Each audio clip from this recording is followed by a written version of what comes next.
Good day, people. We're here to talk about cognitive biases.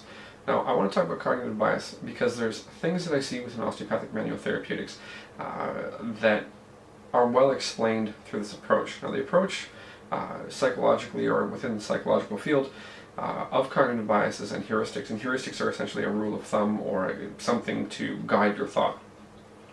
This was pioneered by a gentleman named Daniel Kahneman and an early research partner, Amos Tversky. Daniel Kahneman has a book that was put out in around 2011 which is called Thinking Fast and Slow. It's a very, very interesting read, and I would suggest it to anybody. Now, one of the things that these gentlemen started off with is they were psychologists, but they were looking at decision making, or the process of decision making, and they found a lot of things that were very interesting about how our mind works. We don't make decisions in rational ways very often.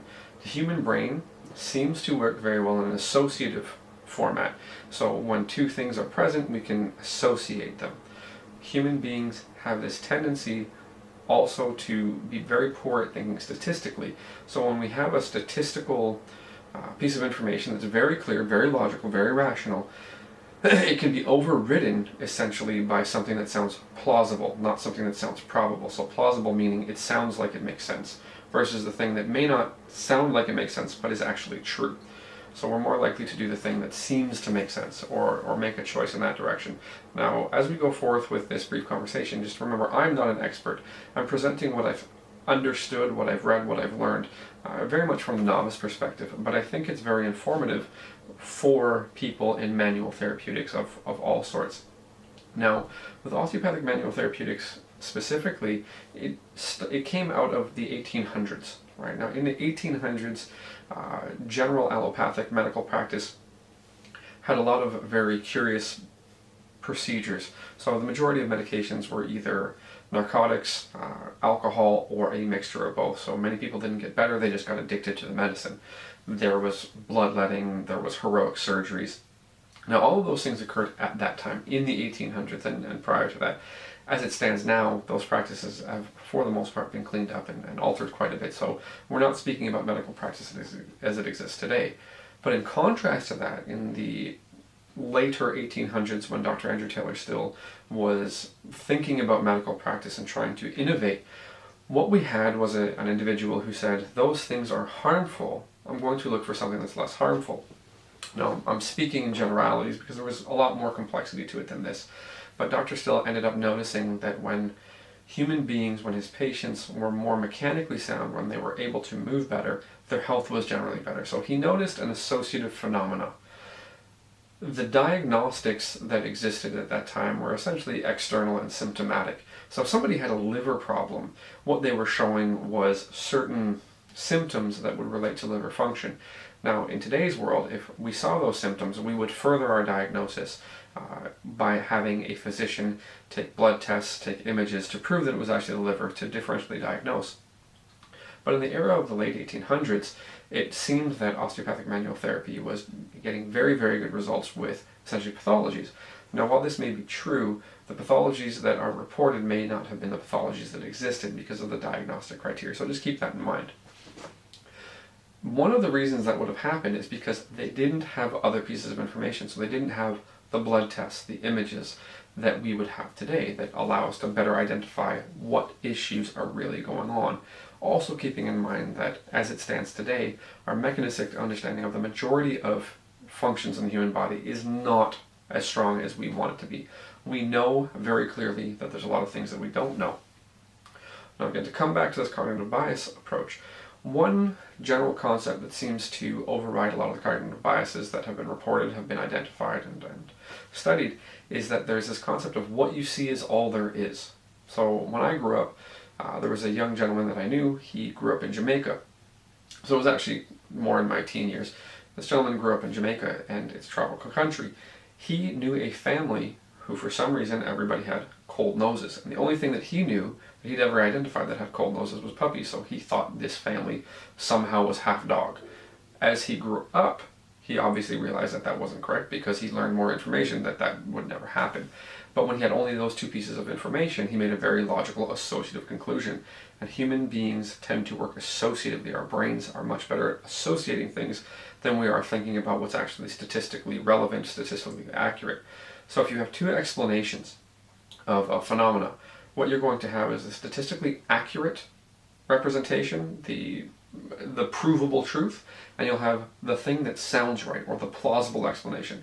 Now, the statistical explanation or the statistical proof may be provable, it may be correct, but if it doesn't sound like it makes sense, we'll make a choice based on what sounds like it makes sense, that it associates better.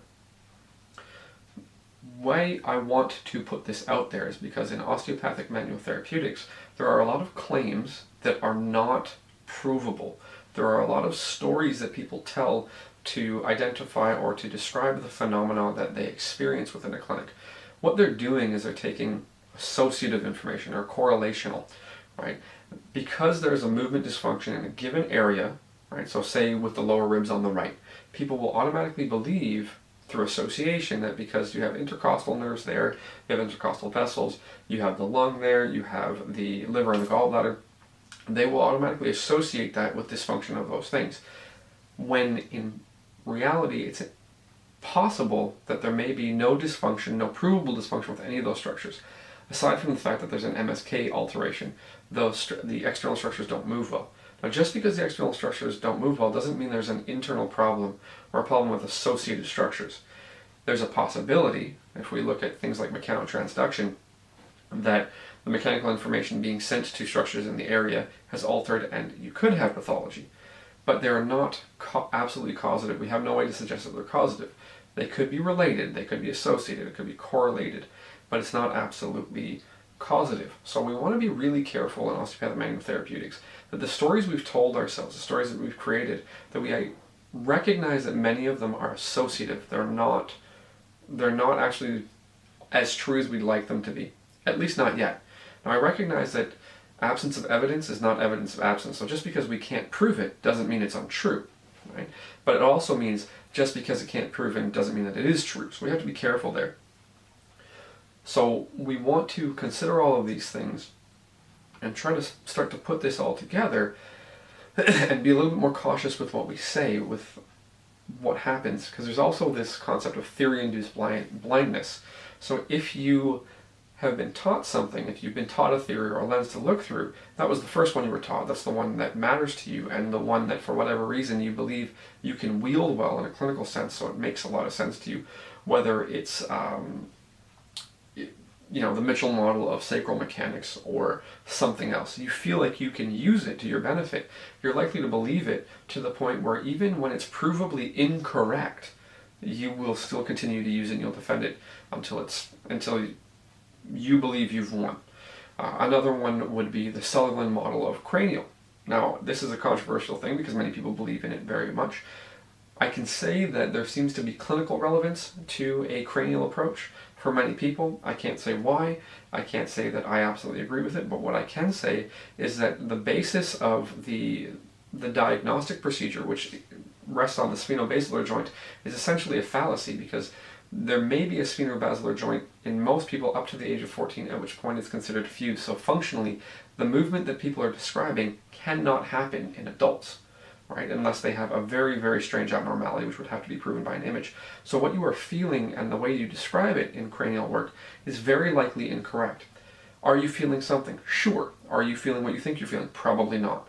So we want to try to work with cognitive biases and understand that it's very easiest for us to make up a story to describe a phenomenon and have it be very wrong. It can reproduce the results by teaching that story to other people, but it perpetuates, and eventually when people find new information that we do not consider, that we haven't looked for, we can essentially look like fools because theory-induced blindness will have us defend that theory and say, no, no, no, it's right, when it's provably wrong. So we want to be a little bit more open-minded, professionally speaking, and consider a cognitive bias approach and consider theory-induced blindness and consider what you see is all there is. When you see something else, you should be willing to change your mind. So if there's information that you come across, be willing to change your mind or be willing to at least integrate it into your approach. So be very careful about what you tell patients. Be very careful about the stories that you tell people you're educating or other professionals, because what you're really doing is you're trying to describe a phenomena to make it repeatable for others because it works for you clinically. But when you tell the story, just understand that you may be wrong about the mechanism. You may be wrong about what you're actually feeling. You're feeling something, but you may not know how to describe it. So if we can take that approach, then we may end up having better explanations and be more open-minded to improving truths or improving scientific understanding that can help us further the profession.